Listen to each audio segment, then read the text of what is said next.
افشای حقایق تازه غزال نایت در ترکیه. غزال نایت در ترکیه مصروف چیکار واری است؟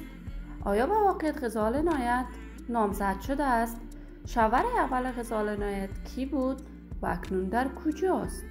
من در این ویدیو پیرامون همین موضوعات خواهم پرداخت. پس در ادامه با کانال دنیا اینفو باشید.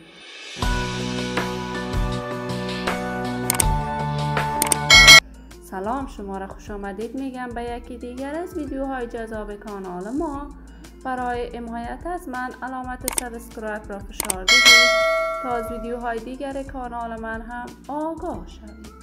غزال نایت هنرمند خوش صدا، خوش سیما، صدای سریله و یکی از هنرمندان ناماشنا و محبوب در میان هنرمندان افغانستان است که صدایش در میان فارسی زبانان افغانستان نه بلکه در میان فارسی زبانان جهان شهرت و محبوبیت خاص خود را دارد. غزال نایت از پدر پشتون ولی مادر تاجیک به دنیا آمده است. وی در اصل از ولایت زیبای لغمان است که در کابل بانک افغانستان کار میکرد.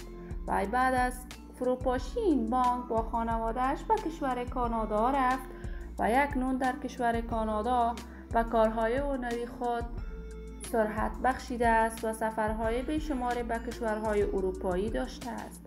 جدیداً غزال نایت در کشور ترکیه زندگی می کند و در کشور ترکیه خواسته چهره خود را کاملا مانند آریانا سعید جراحی کند که این کار وی توسط علاقه‌مندان و طرفدارانش مورد نقد شدید قرار گرفته است و آوازه‌هایی در صفحات مجازی نشر شده است که غزال نایت به بار دوم نامزد شده است.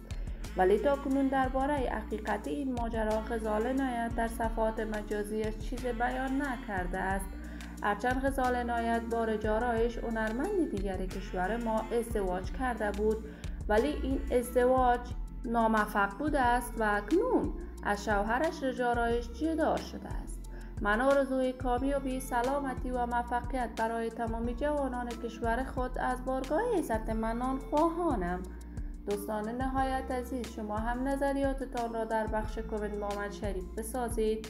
این ویدیو را با دوستداران و علاقه‌مندان غزال نایت به اشتراک بگذارید. اگر تا هنوز عضو کانال من نشدید پس برای دوست شدن با کانال من علامت سابسکرایب را فشار دهید، ویدیوهای من را لایک نموده و با دوستان خود به اشتراک بگذارید.